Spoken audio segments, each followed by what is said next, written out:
Picture this. A man is hacking through a jungle, feverish, half his supplies gone, maybe missing a limb, and he is thrilled.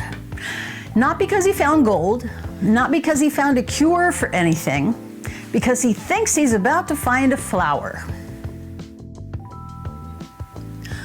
Welcome to Orchidelirium, the Victorian obsession that turned orchids into the most dangerous houseplant hobby in human history. Bonsai has samurai, ferns have pteridomania, orchids have body counts. Let's get into it. So how does a flower become a fever? It starts, like so many plant stories do, by accident. In the early 1800s, a British naturalist was shipping plants back from Brazil and used a bunch of weird, ugly little bulbs as packing material, cushioning for the real cargo. Those bulbs weren't weeds, they were orchids. And when they arrived in England and started blooming, high society lost its collective mind. Suddenly, owning an orchid wasn't just gardening. It was a status symbol on par with a title or a townhouse or a rare fern. And because orchids are notoriously fussy, slow to propagate, and at the time, totally unfarmable from seed, the only way to get one was to send someone to go rip it out of the ground on the other side of the planet. That job, Orchid Hunter, became one of the most dangerous professions of the 19th century. Here's the plant logic underneath all this madness. Orchid seeds are microscopic, practically dust, and they don't carry their own food supply like most seeds do. In the wild, they depend on a specific relationship with soil fungi just to germinate at all. Victorian growers had no idea this fungal partnership even existed, so growing orchids from seed was basically impossible for them. Every single orchid a wealthy collector wanted had to already be an adult plant, grown in the wild, somewhere far away. That single biological quirk is the reason an entire global orchid hunting industry existed. No lab shortcut, no cutting propagation trick, just find the plant, dig it up, hope it survives the trip home.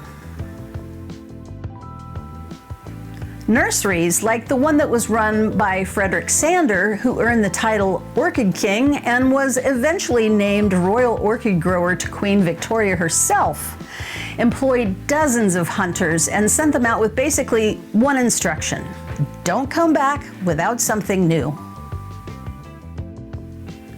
These trips were brutal.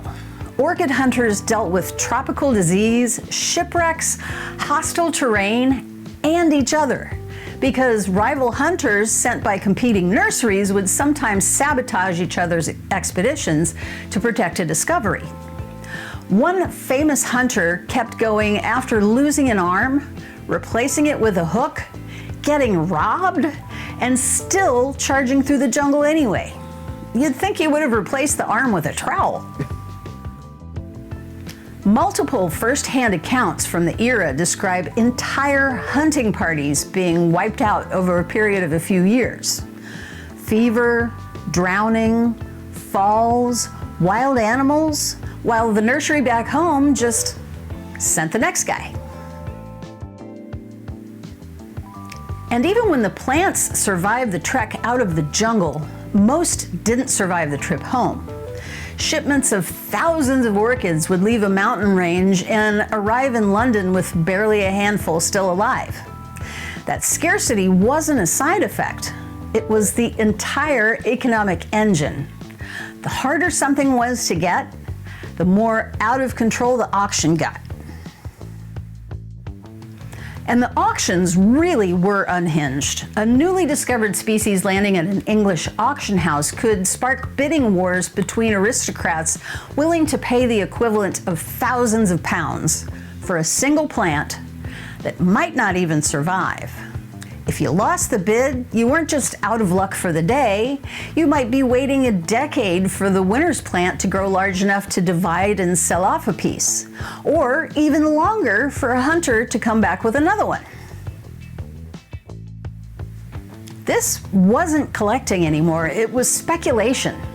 A rare orchid functioned less like a houseplant and more like a Victorian stock. The price had almost nothing to do with the plant itself and everything to do with how badly everyone else wanted it too. Okay, here's where I have to put down the "wow, plants are wild" hat for a second, because this matters.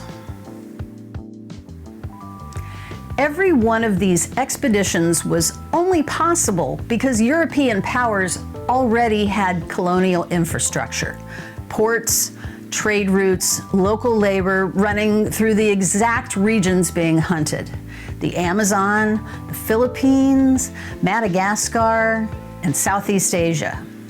Orchid hunters weren't wandering into untouched wilderness by themselves. They were moving through and depending on systems of colonial extraction that were already stripping those regions of rubber, spices, and minerals. Orchids were just another resource loaded onto the same ships. And it wasn't just extraction, it was often deliberate depletion. Hunters were sometimes instructed to strip a site completely once they found a valuable species. Take every plant, destroy what you can't carry so that no rival nursery and no local population could ever get access to it again. Some rare orchids were driven to local extinction this way, not by accident, but on purpose, to protect a monopoly. A lady slipper orchid native to England itself was declared extinct in the wild by 1917 for basically the same reason. Collectors valued rarity so much they collected the plant right out of existence.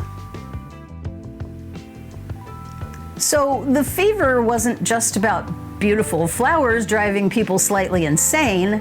It was a luxury market built on colonized land, extracted through colonial shipping networks, and priced by scarcity that collectors themselves were actively manufacturing. The mania looks like passion. Structurally, it functioned like plunder with better marketing. Orchidelirium eventually ended, but not because Victorian society developed a conscience. It ended because science caught up. Once growers figured out how to germinate orchid seeds artificially in the early 20th century, you no longer needed a guy risking his life on an Andean cliffside. You could grow them in a greenhouse.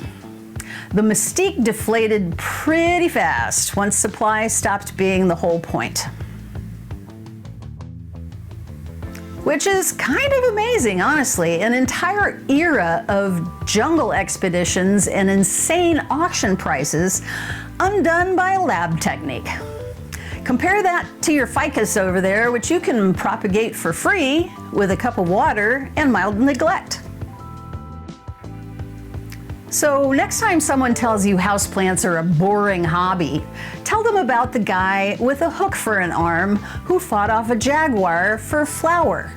Then go check on your own orchid and maybe just appreciate that nobody died for it. If you want more wild plant history, this pairs perfectly with the Wardian case video and the pteridomania one. Go binge those next. I'll link them in the credits. Just wait until I tell you about tulips. And if you liked this, hit subscribe, like the video, you know the drill. And I'll see you in the next one. Thanks for watching.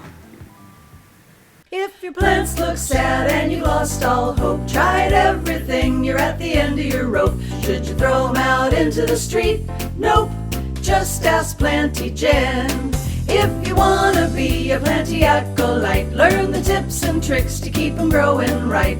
Water, fertilizer, and the right amount of light, just ask Planty Jen.